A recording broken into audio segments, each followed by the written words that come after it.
Hola, ¿qué tal? Bienvenidos a otra edición de Entre el Punto y la U, el podcast de entrevistas de Urbanitae. Como es habitual, a mi derecha suele estar nuestro CEO, Diego Bestar, al que doy la bienvenida, como siempre. ¿Qué tal, Diego? ¿Qué tal, Gonzalo? Gracias por invitarme de nuevo. Es un placer.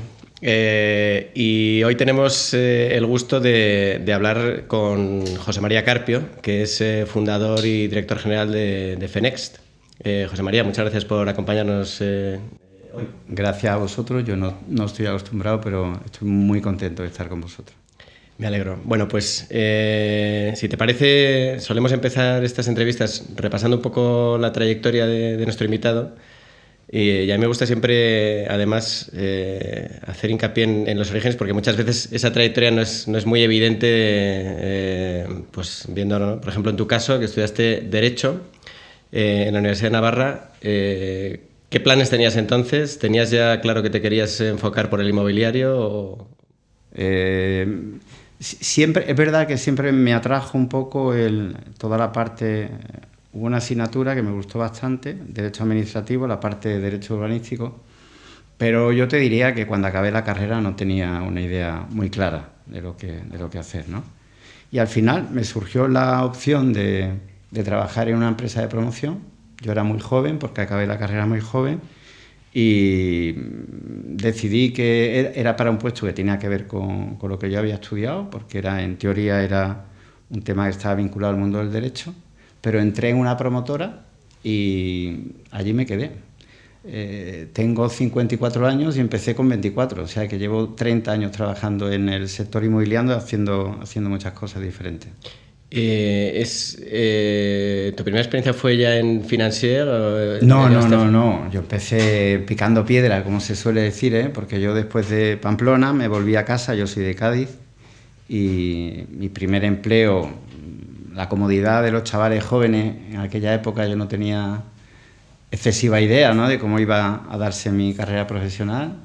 Me salió un buen trabajo en mi zona y allí empecé. Y ya después, a partir de allí, pues fui cambiando de residencia, de país, de sitios, etcétera. Por eso, porque te quería preguntar justamente por tu vinculación en Francia, ¿no? Has estado años viviendo allí. ¿Cómo surge también esta oportunidad? ¿Cómo llegas a Francia?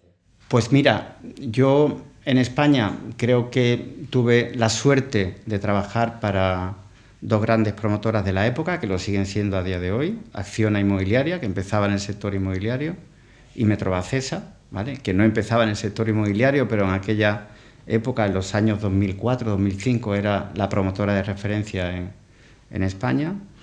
Y Metrovacesa inició un proceso de compra de sociedad en Francia, ¿vale? Intentó comprar una patrimonial que se llama Yesina, después intentó comprar otra patrimonial diferente, y al final me quedé un poco con las ganas de haber participado en ese proceso, ¿no? Pero como tuve reuniones y entrevistas con gente que se estuvo postulando para irse a Francia, pues apareció un día inesperado un headhunter que me hizo la propuesta de irme con otra compañía a Francia. Y entonces, pues ahí es donde cambió mi rumbo. ¿Y esto en el 2004? Esto empezó, esta experiencia de Metrovacesa con Francia empezó en el 2004. Lo que pasa es que yo no me voy a Francia, a París, hasta el año 2006. O sea, te vas en plena burbuja inmobiliaria en Totalmente. España, donde esto era una locura, Totalmente. ¿no? Hay gente que me dice, joder, qué bien lo hiciste, que te fuiste justo antes de que empezara el pinchazo de la burbuja aquí en España, porque yo es verdad que yo llego a París en septiembre del 2006 y todavía los ritmos de ventas, etcétera. Se venía ya hablando hacía algo de tiempo en que en algún momento tenía que pinchar la burbuja, pero todavía no se habían detectado síntomas. Hay mucha gente que me pregunta si yo me fui a Francia porque yo intuí que iba a haber ese pinchazo. En absoluto, fue un golpe de suerte, porque es verdad que en el año 2007-2008 la cosa en España se empieza a poner muy mal, y sin embargo, aunque sí que tuvo un impacto, como el resto de los países del mundo, la crisis financiera e inmobiliaria en Francia, pero pasamos bastante de puntillas por la crisis, ¿eh? Los ritmos de venta seguían siendo buenos, se seguían haciendo proyectos, etcétera. O sea que en ese sentido, personalmente tuve mucha suerte. Porque claro, tú toda la explosión de la burbuja en España y en cierta medida el desinfle de la burbuja en el resto del mundo, tú eso lo vives desde Francia, pero tus compañeros o excompañeros de aquí de España, imagino que tú lo veías desde la barrera, pero porque aquí fue... Brutal. Fue brutal, fue salvaje. Fue brutal. De hecho, yo siempre cuento una anécdota. Es que en mi época, y se lo cuento a la gente que trabajan ahora en el sector, en la época del pico del sector inmobiliario en España, en los años 2004-2005, o sea, los bancos financiaban suelos rústicos con convenios urbanísticos firmados con el ayuntamiento, lo cual hoy día nos parece un disparate, ¿vale? Sí, pero era una especie de open bar para todos los promotores y podías comprar lo que quisieras. Con tal de que aquello tuviera una apariencia de constructibilidad y una expectativa de algún futuro urbanístico, el banco te lo financiaba, no hacía falta que pusieras mucho capital y era todo muy fácil,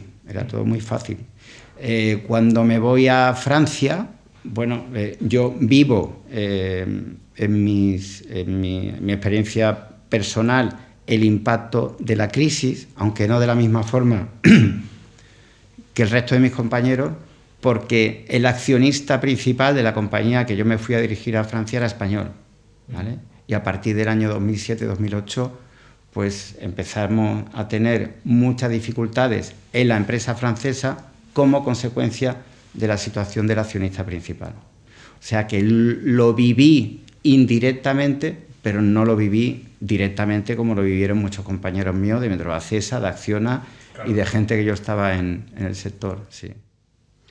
Has mencionado justamente el papel de los bancos, ¿no? La barra libre, digamos, de financiación. Te quería preguntar justamente, ¿dirías que ese es el aspecto que más ha cambiado con respecto a, pues eso, hace 20 años en el sector inmobiliario en España? Vamos a ver, indudablemente es uno de los aspectos que más ha cambiado, pero no solo. El sector inmobiliario, hasta el año 2006, en España era un sector que tenía un porcentaje, un peso muy importante en la riqueza del país, pero estaba mucho menos profesionalizado, muchísimo menos. La llegada de los fondos de inversión extranjeros y la disciplina bancaria han ayudado muchísimo a que el sector se vuelva mucho más robusto y mucho más sólido, ¿vale? Yo no diría que fue el elemento principal de la crisis, pero sí que es cierto que había una incitación muy fuerte a nuevos proyectos, a nuevas ventas. Hay alguien que cuenta por ahí una anécdota que lo refleja muy bien. Es como si tú vas a una fiesta, está todo el mundo de fiesta pasándoselo genial y tú dices, no, pues yo, como estos de aquí van a tener resacas todos mañana, yo me quedo aquí y no participo en la fiesta. Es muy complicado, ¿no? Y de hecho es que el problema era que si tú proponías 5, venía otro que proponía 6 y venía otro que proponía 7 y es que era una dinámica peligrosa, como después se demostró, pero ya os digo que es que era muy incitativo, o sea, era todo fluía de una forma muy fácil y todo se vendía, porque había mucha gente que compraba pisos para revenderlos. Sí. Y estás has dicho que te vas a París en 2006 y 2006. Estás allí hasta 2018 más o menos. ¿En Financière todo el rato, en Grupo Atlan? No, es la misma empresa, porque yo llegué a Financière Rive-Gauche en el año 2006 y en el año 2013-2014 pasamos por un proceso de cambio de accionista, de una situación que venía ya arrastrándose desde la crisis en España en el año 2007. El grupo Atlan entra como dueño de Financière Rive-Gauche en el año 2013-14, ahora mismo no lo recuerdo, y me quedo allí hasta el final, hasta el año 2018, que me vengo a España por motivos que no tienen nada que ver con el trabajo y que son motivos mucho más personales, de un poco de cansancio ya, ¿no? con el país. Eso te iba... Mira, ahora que lo sacas, o sea, me quedo con las ganas de preguntarte a nivel personal, macho, esto de coger e irte... Porque tú, antes de irte a Francia, ¿dónde estabas viviendo? Mi último sitio donde yo viví en España fue en Sevilla. Estabas en Sevilla. Estaba en Sevilla. Yo era delegado de Andalucía de Metrovacesa. Yo estaba en Sevilla, estaba viviendo en Sevilla. ¿Y por aquel entonces no tenías críos? O sea... Ni críos, bueno, ni... sé la edad que tienen tus hijos, o sea, que sé que no. Ni críos, ni expectativas de tenerlo, porque Vale. creo que tampoco tenía novia. Entonces... O sea, en ese momento tenías la libertad de decir, oye, me voy a Francia a ver qué encuentro, ¿no? La aventura. Yo tengo el recuerdo de llamar a casa de mis padres y de decirles que me iba a vivir a París en 15 días.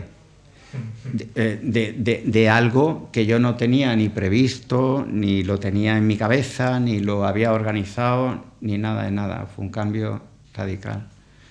Hasta tal punto fue una situación, yo cuento una anécdota, que si queréis no me extiendo mucho, pero en el proceso de contratación nadie me preguntó si hablaba francés. Eso te iba a preguntar yo. Eso te iba a decir también. Nadie me preguntó si hablaba francés y yo iba pasando entrevistas y digo, aquí nadie me pregunta si hablo francés. Las entrevistas y al final, en castellano. En castellano, con Headhunter de aquí, de Sí. Madrid, que todavía tengo buena relación con ellos, con muchas personas de la empresa que me quería contratar.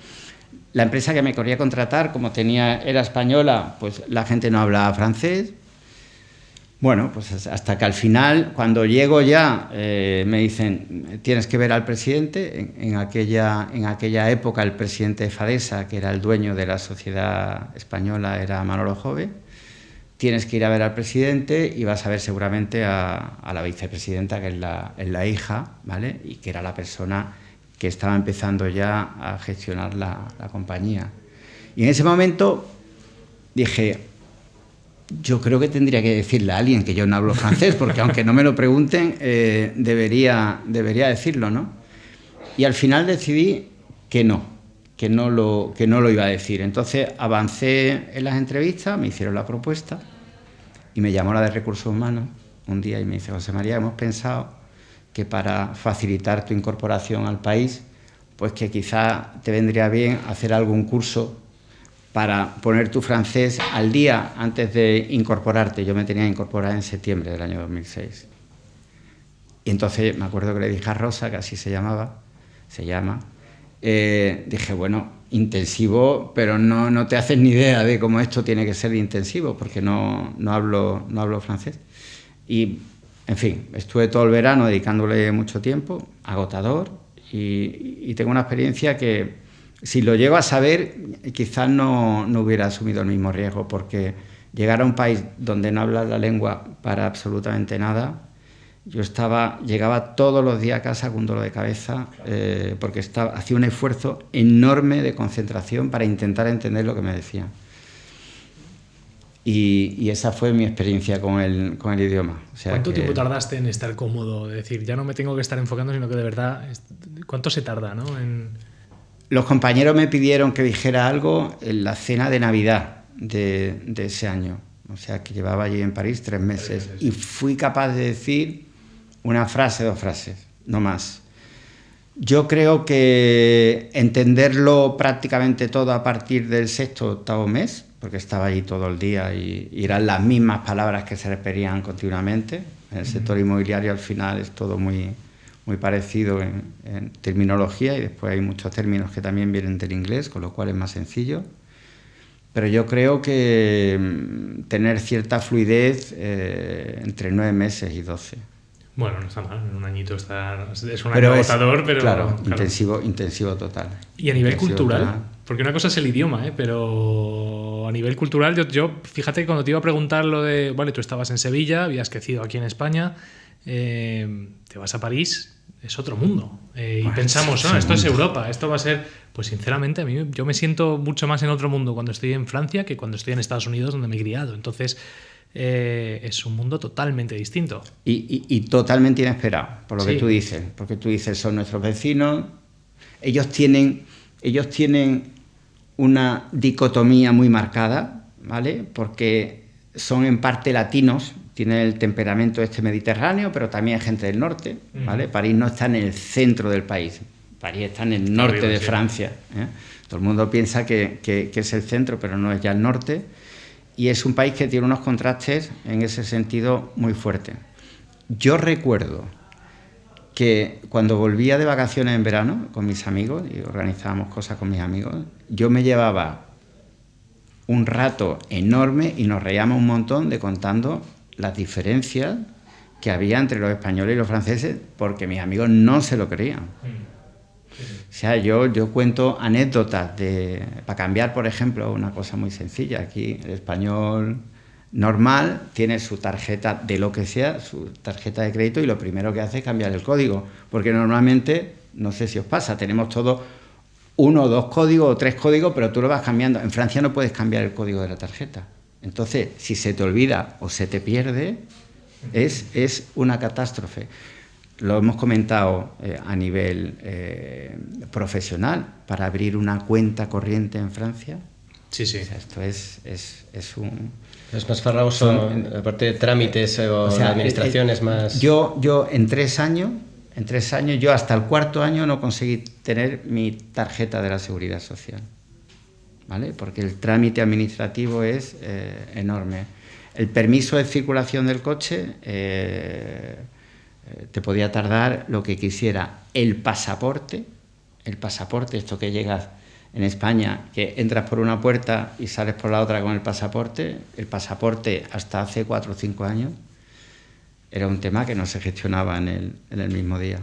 Luego hay una cosa que sí que he notado, aparte de estas anécdotas, ¿no? que seguro que llaman la atención porque son cosas que uno da por hecho de una manera u otra, la relación o la manera no sé si la relación, pero la comunicación entre las personas en un formato laboral. Sí. Que sabes que tú nos estás ayudando con nuestra expansión por Francia y no sé si te estoy pisando gran parte de la entrevista, no hablemos de eso. Pero bueno, a la hora de hablar con personas para que se incorporen a la empresa, la manera de hablar, la manera, por ejemplo, de plantear las condiciones con las cuales alguien se va a incorporar a la empresa es totalmente distintas, ¿no? Y nos han ocurrido cosas que yo te decía, José María, esta persona que ha puesto este email, ¿es que es una persona rara o es que en Francia las cosas son así? Tú me lo explicas, ¿no? Con mucha paciencia también, pero no, Diego, esto... Y mira que nosotros hemos fichado a mucha gente, ¿no? Y yo en una pasada vida también fiché a mucha gente fuera de España. Pero es verdad que esa interacción, esa manera de funcionar, esas reglas no escritas de cómo se habla entre alguien que va a entrar en una empresa y el empleador y esa negociación, en Francia son totalmente distintas, ¿no? Totalmente distintas. A mí me llama mucho la atención. Nosotros teníamos la oficina en Boulevard Montparnasse, un sitio que está bastante bien, y me llama mucho la atención cuando llegué que todos los jueves había manifestación. Todos los jueves. Entonces lo que cambiaba era el tema de la manifestación, pero era todos los jueves.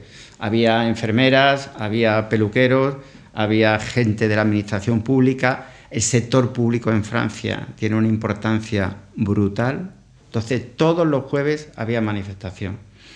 Y después, los franceses, esto yo sé que suena atópico y creo que lo comenta mucha gente, ¿no? Que ha tenido la experiencia de vivir también en Francia, pero tienen ese gen contestatario que les viene de la época de la Revolución. Ellos le tienen mucho aprecio a los derechos que van adquiriendo. Y todo lo que sea modificar el estatus de cualquier persona les cuesta muchísimo trabajo dar pasos para atrás. Es muy difícil reformar al país. Por eso tienen tanta conflictividad también a nivel político, ¿vale? Pues porque efectivamente cambiar el país es muy difícil.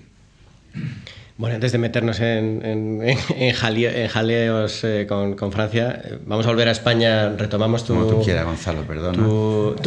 Para nada, tu trayectoria, llegas a España en 2018, enero. 2018, y ahí es cuando fundas Carpio Capital, ¿no? Hoy es conocido como Fenex. Sí, la verdad es que, te lo sabía, me vine por un tema personal, me vine porque me casé allí, me casé tarde. Tuve niños allí y sentí, cuando nació mi hija tenía 1 año, y le dije a mi mujer, estábamos bautizándola, y le dije a mi mujer, me quiero volver a España. esto, me quiero volver a España, quiero que los niños crezcan en España y tal. Y me volví por ese motivo. Tuve la suerte que la empresa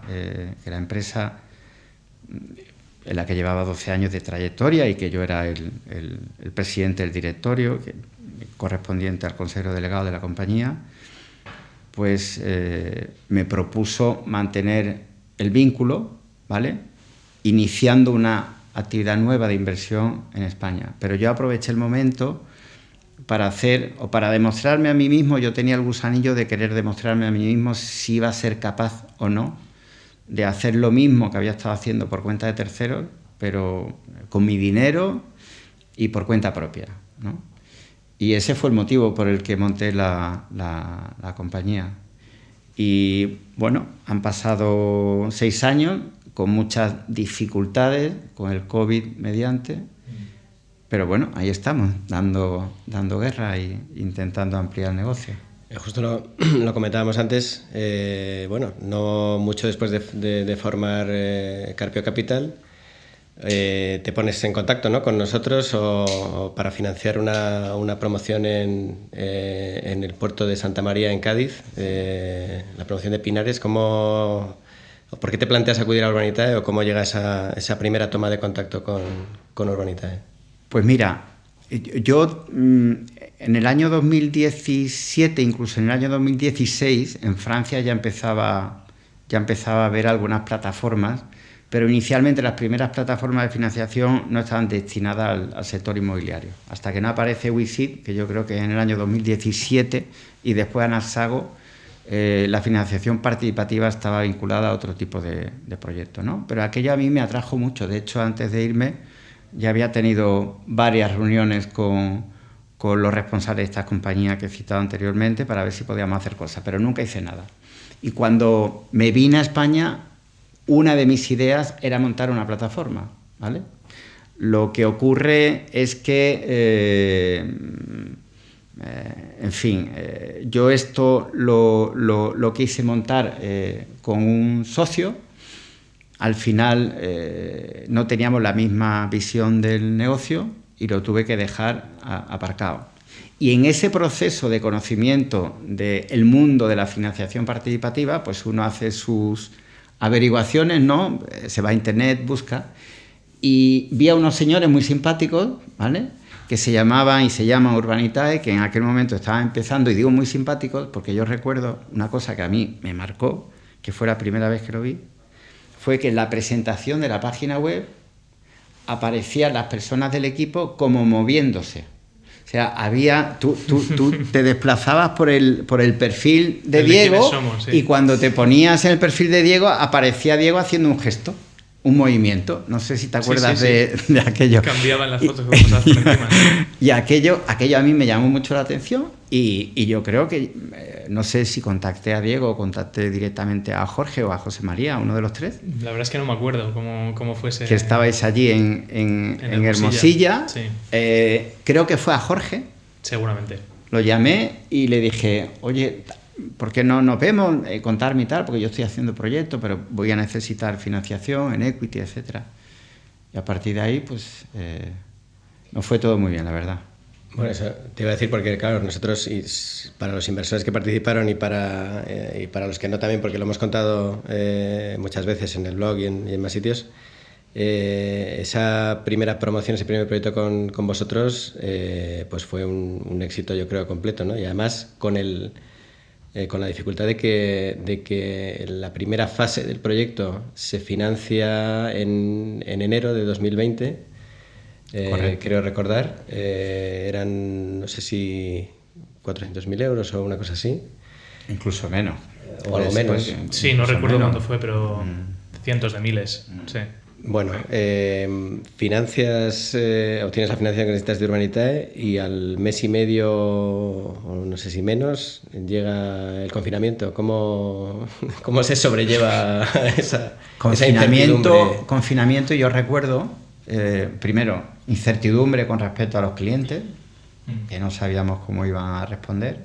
Teníamos ya cerrada la financiación, teníamos propuestas de financiación de bancos y en ese momento se queda todo parado.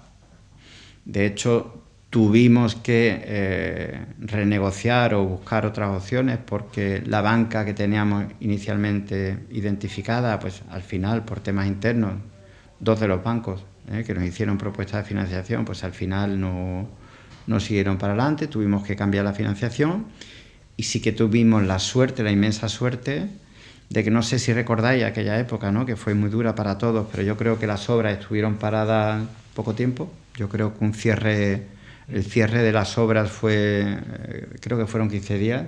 A partir de ahí se permitió seguir con la actividad de construcción, pero con ciertos límites, y tuvimos la gran suerte de que el tipo de producto que nosotros estábamos haciendo en aquella época, que era vivienda unifamiliar adosada, con un jardincito donde cabía una piscina pequeña, pues la gente se enganchó al proyecto y no tuvimos ni una sola baja. Al final el COVID nos vino mal por la incertidumbre, pero es verdad que a nivel de la comercialización no tuvimos ningún tipo de inconveniente. Desde la parte de Urbanitae, Diego, ¿cómo veías? Porque claro, no era tampoco ni el primero ni el único proyecto que le tocaba atravesar la incertidumbre de la pandemia. Pues fíjate, yo ahora con perspectiva, bueno, no, quitemos la perspectiva. ¿Cómo lo veíamos en ese momento? Pues no teníamos ni idea. Yo en general no tengo ni idea de nada, pero en ese momento tenía menos idea aún de todo, ¿no? No se sabía qué iba a pasar al principio. Bueno, esto lo vivimos todos, estuvieras donde estuvieras o hicieras lo que hicieras. Me meto en mi casa, ya han confinado los colegios, yo no tengo hijos, pero ya cuando cerraron los colegios fue como, ahora esto sí que va en serio. ¿Y qué va a pasar aquí, no? Y esto aplica también a pues, todas las promociones. Primero, nos van a parar las obras. Segundo, si no paran las obras, que parece que al final salieron adelante, como dice José María, que estuvieron solo 2 semanas, 15 días, porque al final, como era el aire libre y tal, se suponía que no afectaba tanto el tema de estar trabajando dentro de una oficina, como nosotros estuvimos fuera de la oficina, pues creo que fueron 3-4 meses. Pero bueno, cuando ya se despeja todo eso, la gran duda es qué va a pasar con los compradores, vendedores. Es decir, las compraventas que tenemos ya, los contratos de reserva, ¿se van a caer todos? ¿No se van a caer? Y lo que dice José María, pues al final es que es verdad que la tipología de vivienda esa estaba justo en lo que estaba buscando la gente, ¿no? Correcto. Más bien lo que se penalizó mucho quizás fue el ritmo de ventas de pisos dentro de ciudades que no tienen ni una ventana al exterior, y se beneficiaron pues este tipo de viviendas que aunque tengan un jardín pequeñito por lo menos puede salir a tomar el aire, ¿no? Entonces, bueno, con esa incertidumbre inicial y luego con cierta sorpresa porque nuestro negocio también se benefició es de estos negocios que salieron reforzados después del COVID. No sé si a vosotros os pasó, pero estando confinado yo ese mes me sobraba dinero todos los meses en la cuenta y decía, joder, me acabo de dar cuenta, claro, la cantidad de dinero que gastamos en salir por ahí, en hacer cosas que dices, oye, que me tomo un café y un croissant, me he gastado 4 euros. Aquí en Madrid ya eso es ciencia ficción también, igual son 5 o 6. Pero que son cosas pequeñitas, pero que van sumando. Entonces, ¿esto en qué redunda? En que al final de mes a mí me sobraba X cientos de euros en la cuenta y yo creo que nos pasó a todos, ¿no? Entonces la gente decía, oye, pues voy a ahorrar, voy a invertir. Y qué mejor que invertir en el sector inmobiliario, en ladrillo y además online, que no tengo que ir a ninguna oficina a estar firmando porque están cerradas las oficinas, ¿no? Y eso lo que hizo fue potenciar mucho. Entonces, bueno, tuvimos proyectos que teníamos en cartera que no fueron tan bien como Pinares, la mayoría de hecho, porque Pinares es de los mejores proyectos que hemos hecho en nuestra historia, pero en general sí que funcionaron. Lo que no preveíamos, ¿cómo es la palabra? Preveíamos, siempre la digo mal. Es lo que vino después, ¿no? Que fue la falta de suministros, los frenazos en obra, que para un promotor que estuviera encima de la obra y construyendo. Claro, hablamos mucho del confinamiento, pero quizás lo más importante no fue esa fase, fue todo lo de después. Porque tú paras la economía y todos los sectores del mundo y a partir de ahí hay una contracción importante y hasta que se pone en marcha todo, bueno, no nos olvidemos de la supercrisis que había en los puertos de todo el mundo. Entonces, lidiar con eso, y es justo lo que te iba a preguntar, ¿cómo se lidia con eso cuando estás en medio de una obra? Porque no sé si a través de tener acopios en la obra para que no te salpique luego la falta de aluminio que te pare las obras 6 meses. Y esto lo hemos visto en muchas obras y en muchas promociones. Sí, yo con respecto a ese tema he escuchado muchísimo, ¿no? Pero yo diría lo mismo que tú decías, pues no lo sé, porque yo es una situación que sinceramente no la había abordado nunca, ¿vale?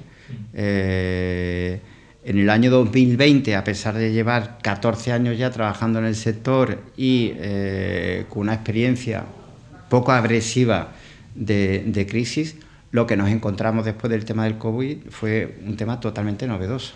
O sea, la huelga de transporte, la subida del precio de los materiales, las rupturas de stock, etcétera, esto fue durísimo.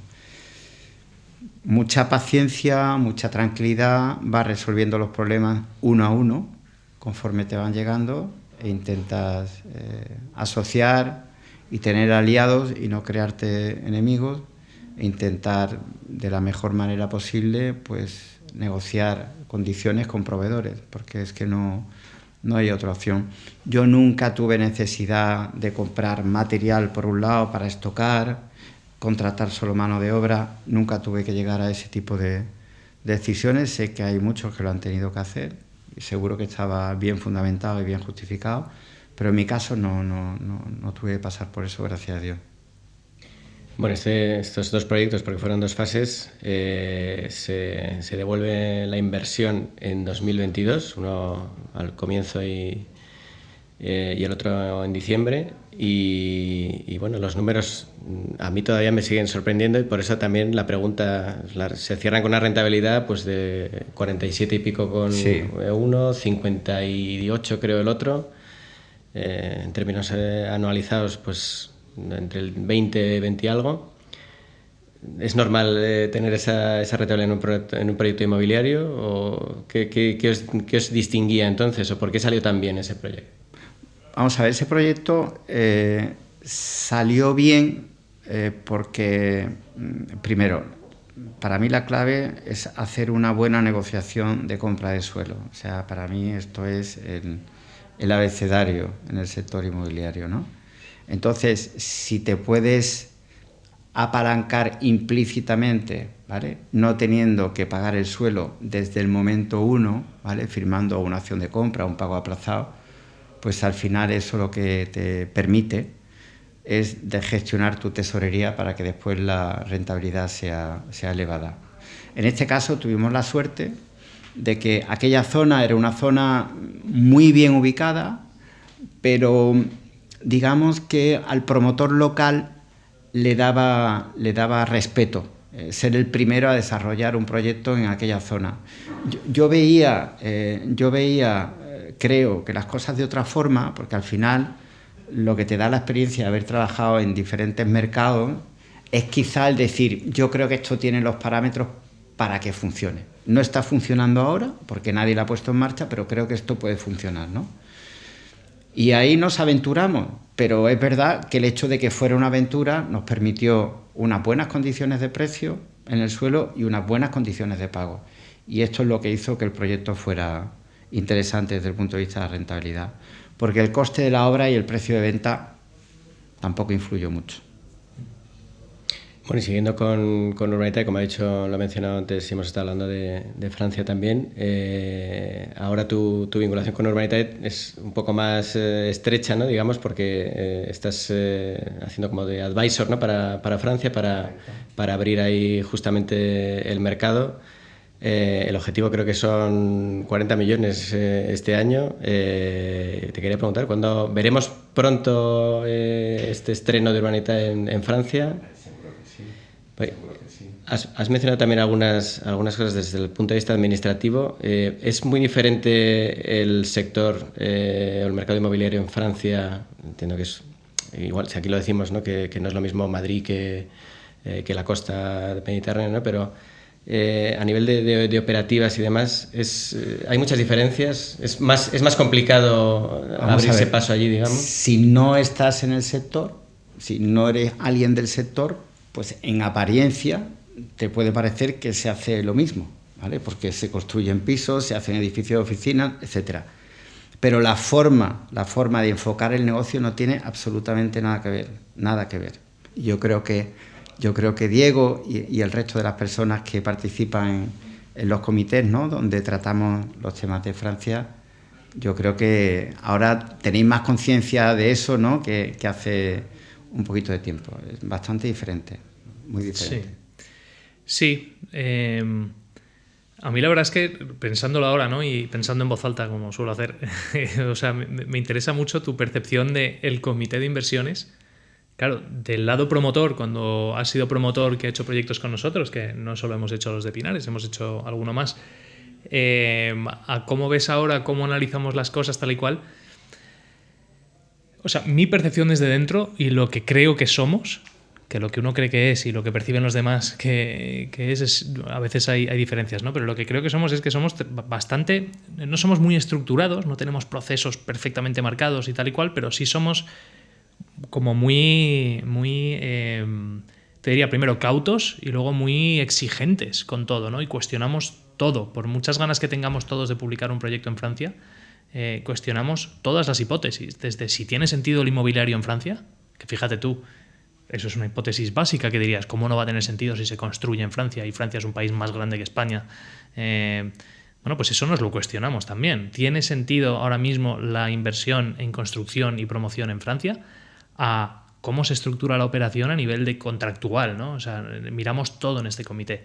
Y alguna vez lo hemos hablado tú y yo, que yo te he dicho, José María, después de los comités, ten paciencia, que aquí somos muy así, pero somos flexibles también y eventualmente lo acabaremos entendiendo, ¿no? Pero tu percepción unirte a nosotros como advisor para Francia y post, que has estado ya en varios comités, ¿ha cambiado en algo? Ha cambiado y en mucho.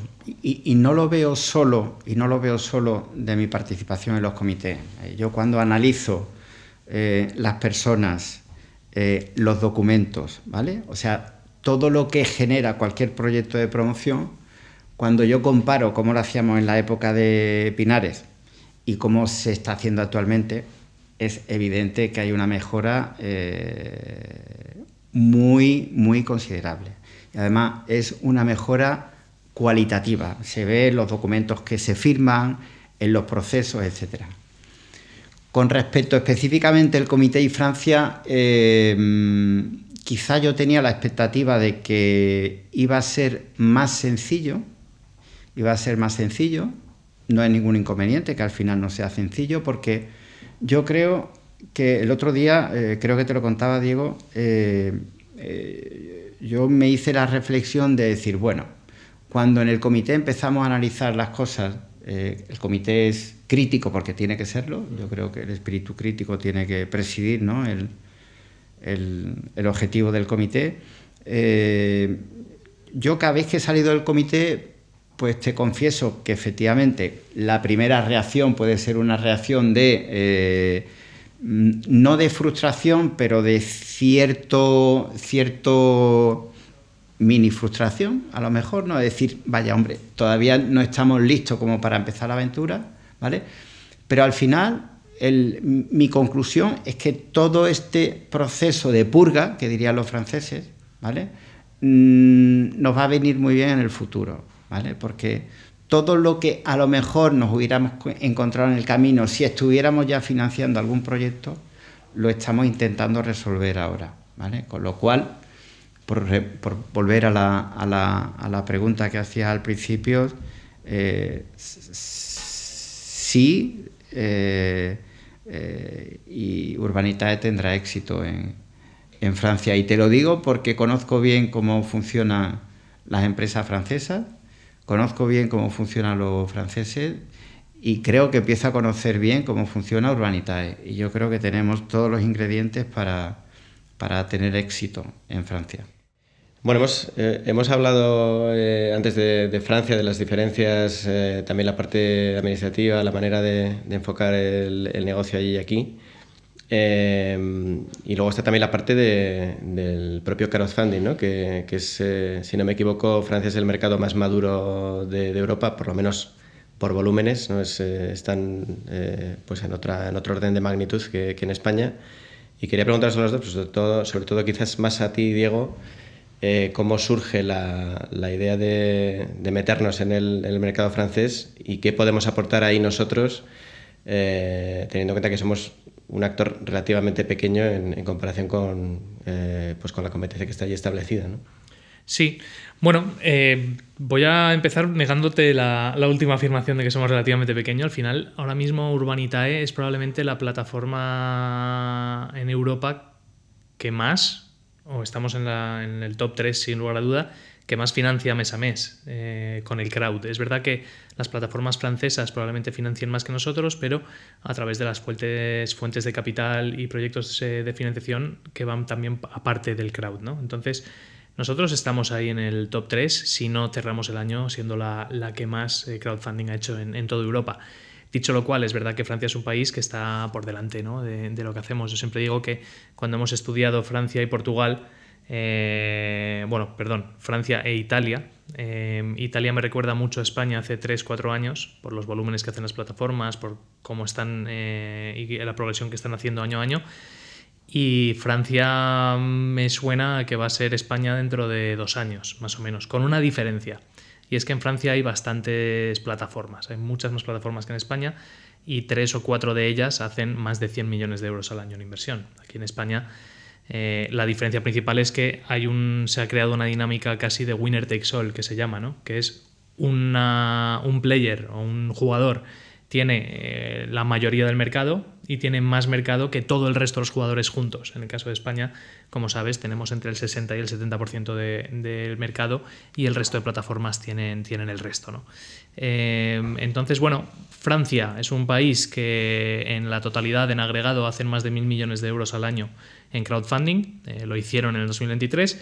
Para ponerlo en contexto, en España en el 2023 se hicieron un poco más de 200 millones. O sea que sí, es un mercado que es más de 5 veces superior en volúmenes que el español. ¿Cómo lo vemos a nivel de, oye, cómo voy a entrar yo aquí, una plataforma española, un españolito, voy a entrar en Francia en un mercado mucho más establecido? Bueno, tiene sus pros y sus cons. Es decir, en Francia no es casualidad que se haga este volumen, es que el mercado ya está acostumbrado. Los promotores saben lo que es el crowdfunding. Han acudido la mayoría ya al crowdfunding, con lo cual estás entrando en un mercado que ya está mucho más establecido y los promotores lo ven y dicen, mira, pues una plataforma de crowdfunding, voy a ver qué tal. Y nuestra percepción es que va a ser más fácil conseguir llegar a cierto volumen de inversión de lo que fue aquí en España o de lo que será en Italia, porque en Italia al final pues tenemos que dar a conocer todo esto. En Francia ya está, ya se ha conocido. Entonces ahí lo que tenemos que hacer es hacerlo o intentar hacerlo mejor de lo que ya hay ahí, o por lo menos igual. Y si lo hacemos igual, por lo menos, podremos llegar a hacer 50, 60, 100, 150 millones de euros sin hacer mucha labor muy creativa ni nada, porque eso ya está establecido, ¿no? En Italia nos toca crear mercado, y crear mercado es mucho más complejo. Ahora bien, la recompensa de si creas el mercado y te posicionas bien, pues es muy alta, ¿no? Y lo estamos viendo aquí en España, que en parte creamos este mercado. Entonces, bueno, en Francia es otro play distinto, lo que llamarían, ya sé que estas palabras anglosajonas cabrean a alguno, pero es que estamos en este mundo y es así, ¿no? Pero el go-to-market de un mercado como el francés es muy distinto al go-to-market de un mercado como el español o el italiano, ¿no? La idea de Italia es replicar lo que ya hemos hecho en España, pero obviamente con mucha más solvencia, porque ya tenemos una trayectoria, una base de inversores bastante importante que no teníamos cuando empezamos en España. Y en Francia es, primero, enterarnos de qué va la película, cómo se juega esto allí, y desde una perspectiva de alguien que entra desde fuera con ojos frescos, intentar encontrar ángulos que nos hagan ser diferenciales y hacer las cosas mejor que lo que están haciendo ya, ¿no? Y no nos olvidemos de que esto es un clásico. Entra alguien que no tiene nada que ver en una industria o en un sector que ya está establecido y reinventa todo. No me compararé yo con Steve Jobs, pero no nos olvidemos que cuando Steve Jobs enseñó el iPhone en el escenario, creo que fue en el 2007, los de Nokia se partían de risa y decían, mira que va a vender un móvil por $1.000. O sea, que se ha pensado que nosotros somos tontos, que nos cuesta venderlo a 150 y va a venir este tío que no tiene ni idea de telefonía y nos va a vender un móvil por $1.000. Yo creo que han cambiado un poquito las cosas desde entonces. Me llama la atención lo que has dicho de que nosotros somos la plataforma que más fielmente describe esto del crowdfunding, ¿no? O sea, que tenemos un porcentaje mayor de de crowd que otras, y sobre todo en Francia. En Francia es más, está más guiado por inversión institucional. Hay también una parte de fondos que participan ahí, o cómo. Sí, bueno, lo que hemos visto en las plataformas grandes, y esto lo puede confirmar o nos puede contar un poco más José María, pero lo que hemos visto en las plataformas grandes es que tienen pues varias patas, ¿no? Y una de ellas es el crowdfunding puro, que es lo que hacemos nosotros en Urbanitae, y luego tienen también otras patas de inversión que están invirtiendo en fondos, están invirtiendo en producto distinto, que no es técnicamente crowdfunding, no están levantando capital entre minoristas para invertir en un proyecto específico, ¿no? Entonces, bueno, es verdad que en el agregado de todo lo que hacen, pues hay plataformas que están haciendo 200, 300 millones de euros al año, que por otro lado es más o menos a lo que apuntamos en Urbanitae este año. Pero ellos mezclan distinto producto y en Urbanitae hablamos de puro crowdfunding inmobiliario. José María, quería aprovechar que te tenemos aquí como, en fin, experto en una trayectoria ya dilatada en la promoción, que no hemos hablado de la situación, porque yo recuerdo hace unos meses en varios medios, pues recuerdo Financial Times y demás, se hablaba de una crisis inmobiliaria en Europa, en muchos mercados que tenían diferentes problemas. Y me llamaba la atención entonces el contraste de que, en fin, por una vez, o en mi visión quizá demasiado pesimista de las cosas, España pues no participaba en absoluto de esos problemas, sino que aquí pues el desafío era más bien cubrir, ¿no?, la demanda de vivienda existente, y que los problemas que puede haber, pues en todo caso son más de acceso que de bueno, pues que los que hemos visto en la crisis. Entonces, quería preguntarte justamente, ¿cómo es la situación, por lo menos en la promoción residencial en Francia? ¿Cómo está el mercado ahora? Por un poco vincularlo a lo que estaba diciendo Diego. A mí siempre me llamó mucho la atención de que, a pesar de que la financiación participativa en Francia, pues yo me vengo de Francia en el año 2018, y que en ese momento empezaba justo a haber plataformas específicas para inversión inmobiliaria, porque antes el crowdfunding no era específico inmobiliario, en solo 6 años han sido capaces de desarrollar un mercado de 1.200 millones de euros. ¿Esto por qué es? Esto es porque la cultura de inversión en el inmobiliario en Francia, en sistemas diferentes, ¿vale?, está ya muy arraigada desde hace mucho tiempo. Es decir, el francés, digamos, medio, ¿vale?, invierte en el sector inmobiliario. Tiene una tradición muy fuerte de incentivos a la inversión inmobiliaria y tiene productos vinculados al sector inmobiliario, lo que le llaman ellos la piedra papel, la pierre papier, ¿vale?, que es invertir en trocitos, participaciones, porcentajes, etcétera, etcétera. Eso es un mercado muy desarrollado, tan desarrollado que el crowdfunding lo que ha hecho es derivar a la financiación participativa una parte importante del mercado. Ese mercado en España todavía yo creo que le falta algún tiempo de maduración, pero coincido con lo que dice Diego. Yo creo que en 3, 4, 5 años España se pondrá al nivel de Francia. Puntualmente, ahora están pasando por una situación complicada, y yo creo que es un tema que es coyuntural, porque el mercado tiene que reaccionar a las medidas del gobierno, que es el primer gobierno en muchísimo tiempo que no apoya de una manera sistemática e institucional al sector. Los promotores se quejan de que todas las ayudas indirectas que tenían antes están desapareciendo. Ahora mismo, lo hemos comentado en los comités, los que mantienen el sector inmobiliario, la parte de la promoción de obra nueva en pie, son los fondos institucionales, que son los que están comprando casi la mayoría de los proyectos inmobiliarios nuevos, porque los clientes ahora mismo están pasando por situaciones de dificultad, porque ya el inversor tipo que compra el piso para alquilarlo y con eso conseguir una ayuda y una rebaja en el impuesto de la renta, pues ha desaparecido, porque ese tipo de dispositivo no existe, y porque indudablemente los bancos, con la subida de tipos de interés y la crisis financiera, pues evidentemente han tenido que tomar decisiones, como aquí en España, de hacer más complicado o una regla más estricta para el acceso a la financiación para los particulares, y ahora mismo es que no hay clientes. ¿Qué ocurre? Pues lo que ocurre es que se está generando una escasez, ¿vale?, que va a ser necesaria absolutamente cubrir en los próximos años, ¿vale? Francia es un país que necesita al año entre alrededor, porque se nos queda una cifra sencilla, alrededor de 200.000 viviendas todos los años de obra nueva, ¿vale? Actualmente la oferta no está teniendo la demanda, ¿vale? Y lo que se dice, yo estoy muy atento a todo lo que ocurre allí, evidentemente, y lo que se dice es que se empieza a ver ya una inversión en el ciclo y se espera que empiece a haber recuperación para los proyectos de obra nueva, para los proyectos de promotores en el segundo semestre de este año 2024 y que ya la recuperación sea una realidad en el año 2025. Nosotros tenemos que estar preparados para ser capaces de dar respuesta al mercado en el momento que va a ser necesario. O sea, que hay un cierto paralelismo entre, ¿no?, la escasez de producción de vivienda de obra nueva, porque en España justamente además es que las cifras casi coinciden, ¿no? Según los expertos hay estimaciones un poco diferentes, pero más o menos se estima que harían falta poner en carga, ¿no?, unas 200.000 viviendas nuevas también en España al año, y que la producción no llega a la mitad, ¿no?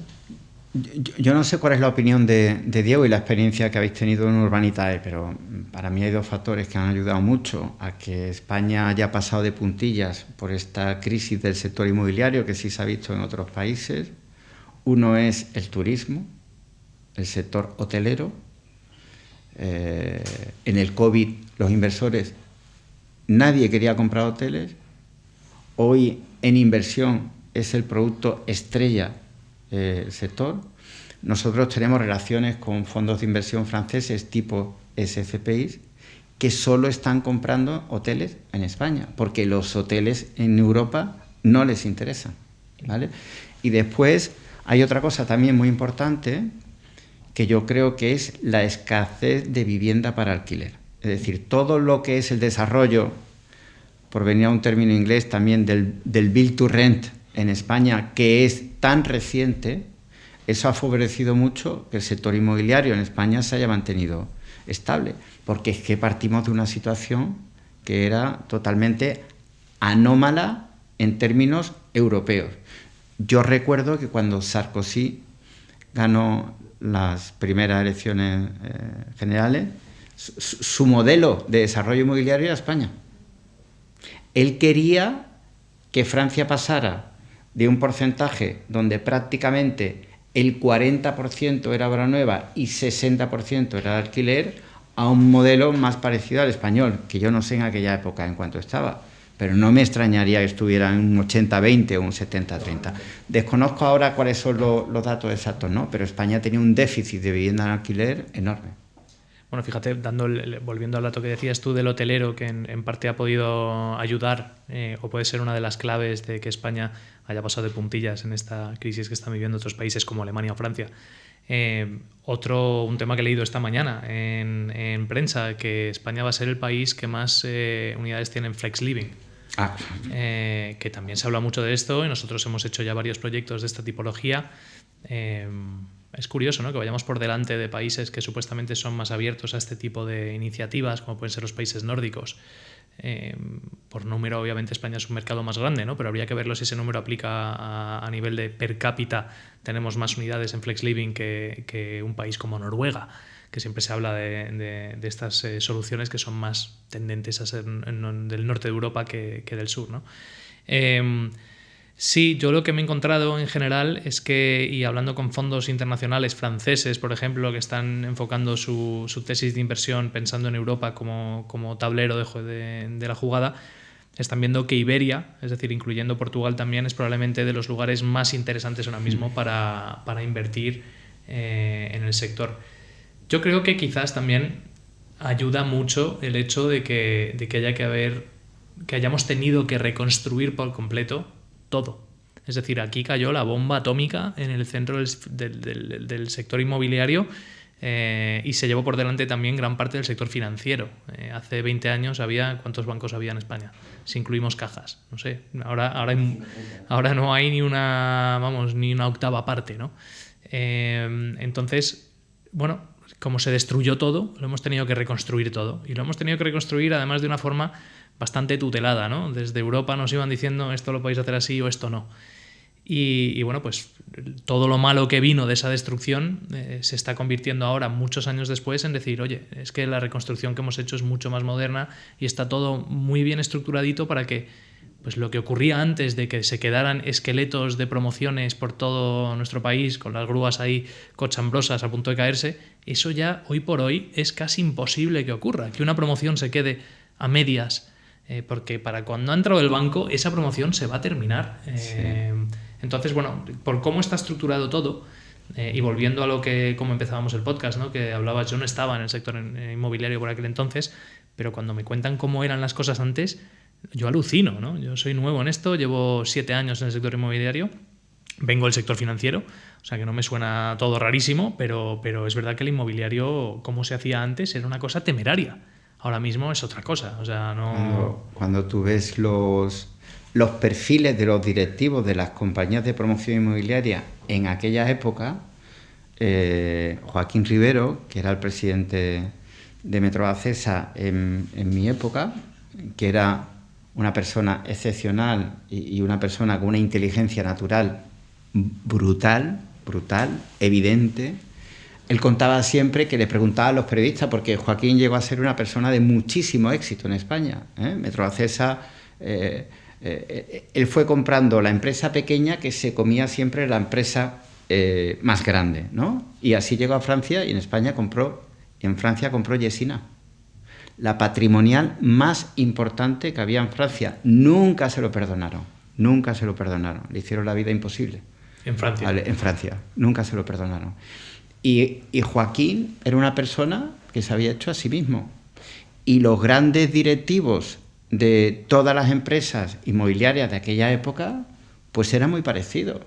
Sí, eran empresarios. Estaba Sandokan en Córdoba, los hermanos de Córdoba de Prasa, estaba El Pocero. Yo recuerdo que cuando llegué a Francia, en un programa de televisión, en una cadena de televisión francesa, que es conocida porque emite muchos documentales, así un poco con un perfil un poco más sensacionalista, M6,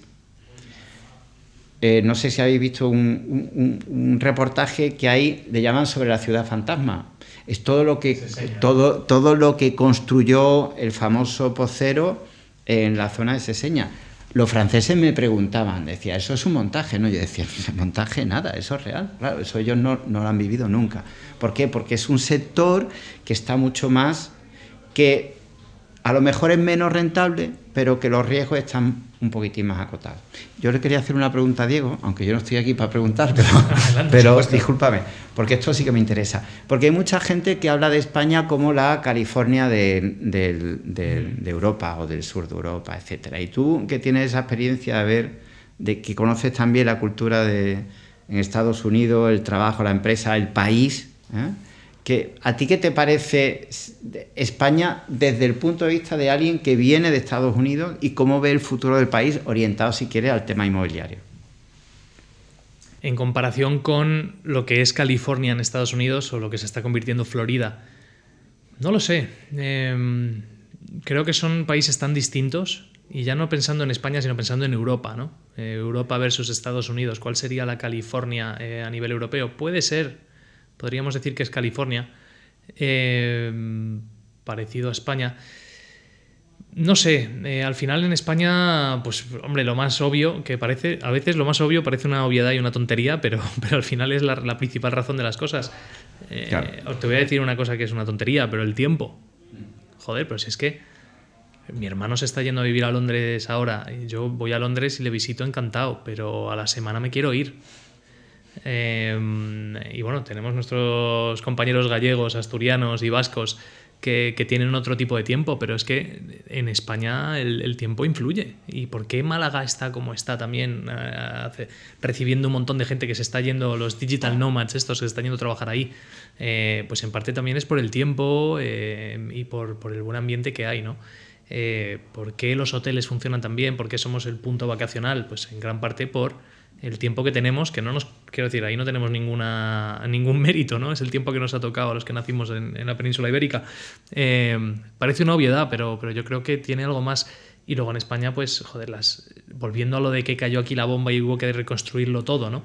A mí me llama mucho la atención cuando vas a otros países en Europa que las autopistas que hay en esos países no son las que tenemos aquí. Las infraestructuras a nivel de estaciones y tal, a mí el primero se nos ha llenado la boca diciendo que aquí hemos despilfarrado dinero haciendo estaciones de AVE, aeropuertos en todos los pueblos. Totalmente de acuerdo, lo hemos despilfarrado, pero ahí está. Y cuando vas a otros sitios y ves las estaciones que tienen, o las carreteras, el sistema de salud, joder, esto es muy atractivo. Entonces, no sé, el paralelismo con Estados Unidos me cuesta hacerlo porque creo que son países muy distintos y culturas muy distintas, pero a nivel de qué es España en Europa, a nivel de, pues eso, ¿no?, de atractivo, yo creo que estamos posicionados muy bien.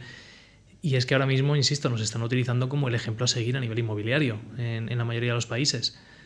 Así que por primera vez no estamos a la cabeza de una de las crisis europeas y los PIGS parece que estamos sacando pecho, ¿no? Y hay algún artículo que ha salido, creo que fue el Economist, que hizo un artículo sobre que los PIGS ahora estaban liderando.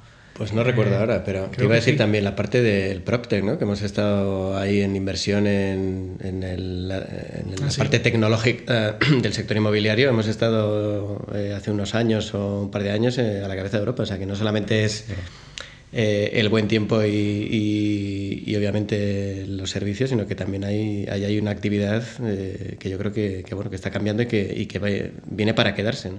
Sí, y luego a nivel de inversión en iniciativas nuevas, lo que podríamos definir startups, los fondos de capital riesgo, etcétera. Yo cuando empecé en esto en el 2014, que me pasé al fintech y monté mi anterior empresa, esto era otro mundo. O sea, otro mundo. Lo que hemos evolucionado en 10 años, desde el 2014 y antes, porque antes del 14 yo ya estaba yendo a grupos de emprendedores y tal y cual. O sea, que había 1 o 2 fondos y 4 o 5 angel investors, que todavía siguen por aquí, pero no había un ecosistema como el que hay ahora. Y gracias a las segundas rondas de personas del sector que han vendido empresas, joder, desde Iñaki Arrola, que ha estado en este podcast y es inversor de Urbanitae y ha montado un superfondo como es Cafand y todo, y los fondos que están llevando a cabo, a Ander Michelena, a Yaguar Beloa, a toda esta gente que han montado empresas, que las han vendido y que ahora están volviendo o pues, reinvirtiendo todo ese capital y todo ese conocimiento en la siguiente generación de emprendedores. Esto ha evolucionado muchísimo en los últimos 10 años y eso en parte hace que haya mucha inversión en PropTech. Los corporates también invierten bastante en nuevas iniciativas y bueno, pues en nuestro país se están haciendo cosas de primer nivel. Joder, no hay más que mirar Idealista, por ejemplo. Yo creo que eso es lo que justifica en parte que haya una parte del sector, todo lo que es el flexi, living, oficinas, etcétera, que resulte tan atractivo en España. Hay mucha gente que está deseando venirse a vivir aquí. No sé, hablaba en Valencia, hay un auténtico boom de tema de co-living. En Málaga ya lo estamos viviendo, por supuesto en Madrid y Barcelona. Al final está todo muy, muy vinculado, ¿no?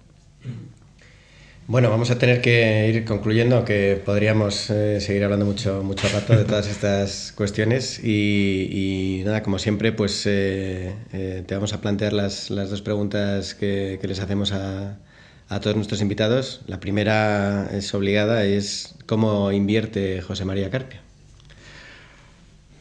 Pues mira, yo intento diversificar, ¿vale? Diversificar, que yo creo que es una parte importante del...